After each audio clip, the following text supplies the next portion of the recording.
বুটের ডালের হালুয়াটা খেতে বরাবরই আমার বেশ পছন্দ, আর সাথে যদি হয় রুটি তাহলে তো কথাই নেই। ছোটবেলা থেকে এই হালুয়াটা আমার বেশ পছন্দের একটা খাবার।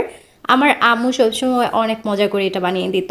যদিও আমি আম্মুর মতো করে পারি কিনা জানি না, তবে আমি চেষ্টা করি নিজের মতো করে করার, কিছুটা আম্মুকেও ফলো করি, আম্মু আগে যেভাবে করতো আর কি। সো আমি সেট হওয়ার জন্য খুব বেশি সময় দিতে পারিনি, অনেক তাড়াতাড়ি আমার এগুলো কাট করে নিতে হয়েছিল, আর তাই কিছুটা ভেঙে যাচ্ছিল। তবে মিনিমাম 1 ঘন্টা রেস্টে রেখে দিলে হালুয়াটা অনেকটা শক্ত হয়ে যেত আর সুন্দর করে বারফির মতো করে কেটে নেওয়া যেত।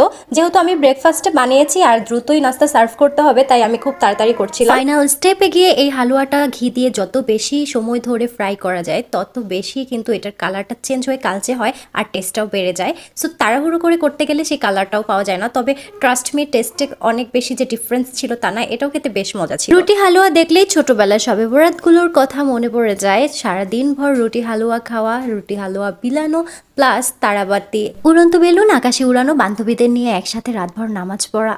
মাঝে মাঝেই তারাবাতির আগুনের মতোই ঝিলমিল করে ওঠে ছোটবেলার সেই সবে বরাতের স্মৃতিগুলো। মানুষ হারিয়ে যায়, সময় ফুরিয়ে যায়, কিন্তু স্মৃতিগুলো মাঝে মধ্যেই ঝলকানি দিয়ে চোখের সামনে ভেসে ওঠে, আর তখন মনে হয় সেই সময়গুলোতে আমরা ফিরে গিয়েছি। বাই দ্য ওয়ে, আমার ঠান্ডা লেগেছে, সো ভয়েসটাই চেঞ্জ হয়ে গেছে। তোমরা হয়তো ভয়েস শুনেই বুঝতে পারছো, তাই ঠিক করে ভয়েসটাও দিতে পারছি না। সো আজকে সকালটা শুরু হয়েছিল সুইট সুইট খাবার দিয়ে। এই সুইট খাবারগুলো যদি মুখে একটু সুইটনেস নিয়ে আসে, কারণ মাঝে মধ্যে হুটহাট মেজাজটা এতটা গরম হয়ে যায় যে মুখ দিয়ে শুধু করলার তিতা ভাবটাই বের হয়। এটা নিয়ে একটু স্টাডি করার পর জানতে পারলাম যে অনেক বিবাহিত মেয়েদের সাথে এমনটা হয়, এটা আসলে সারাদিনের স্ট্রেস থেকে হয়। সো হালুয়াটা কিন্তু বেশ মজা ছিল। আজকের মতো এখানেই বিদায় নিচ্ছি।